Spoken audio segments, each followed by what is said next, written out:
হিসাব রাখা এবং সঞ্চয় বিনিয়োগের মাধ্যমে মুনাফা নির্ণয় করা যায়। মুনাফা নির্ণয়ের জন্য গাণিতিক হিসাব গুরুত্বপূর্ণ। তারপরে ক্ষুদ্র ক্ষুদ্র সঞ্চয়ের মাধ্যমে ভবিষ্যৎ উন্নয়নের জন্য আমাদের শিক্ষার্থীদের স্কুল ব্যাংকিংয়ে উৎসাহিত করা উচিত। কোনো ব্যবসায় যে পরিমাণ অর্থ বিনিয়োগ করা হয় সেই পরিমাণ অর্থকে মূলধন বলা হয়। মুনাফা দুই ধরনের হতে পারে, যেমন চক্রবৃদ্ধি মুনাফা এবং সরল মুনাফা। ধন্যবাদ।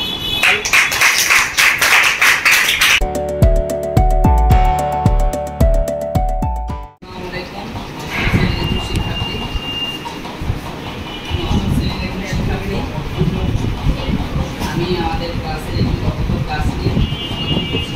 ওদের নাম থেকে রাখুন। আমরা এখানে বিভিন্ন ধরনের গাণিতিক প্রক্রিয়া দেখতে পাচ্ছি, যেমন অঙ্ক বা জ্যামিতি করে থাকি।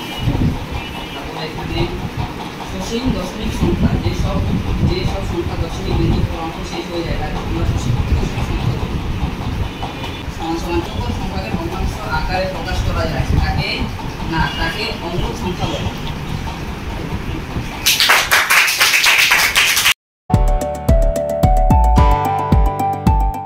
আসসালামু আলাইকুম, আমি নজরুল স্কুলের অষ্টম শ্রেণীর একজন ছাত্র। আমার নাম মোহাম্মদ সোহান আহমেদ। আমরা দেখতে পাচ্ছি ক্যালকুলেটরের সাহায্যে আমরা বিভিন্ন ধরনের গাণিতিক হিসাব নিকাশ সহজভাবে সমাধান করতে পারি। স্কেল এবং কেচির সাহায্যে আমরা বিভিন্ন কারিকুলাম পদ্ধতিতে ব্যবহৃত করতে পারি। এখানে কিছু জ্যামিতি দেখা যাচ্ছে, জ্যামিতিক উপকরণ বা যন্ত্র। এই জ্যামিতিগুলোর সাহায্যে আমরা বিভিন্ন ধরনের চিহ্ন নির্ণয় করি, যেমন বৃত্ত, চতুর্ভুজ, ত্রিভুজ ইত্যাদি। এখানে বিভিন্ন প্রক্রিয়া চিহ্ন দেখা যাচ্ছে, এদের সাহায্যে আমরা মূলত অঙ্ক করে থাকি। সসীম দশমিক সংখ্যা, যেসব সংখ্যা দশমিক বিন্দুর পর অঙ্ক শেষ হয়ে যায় তাকে সসীম দশমিক সংখ্যা বলে।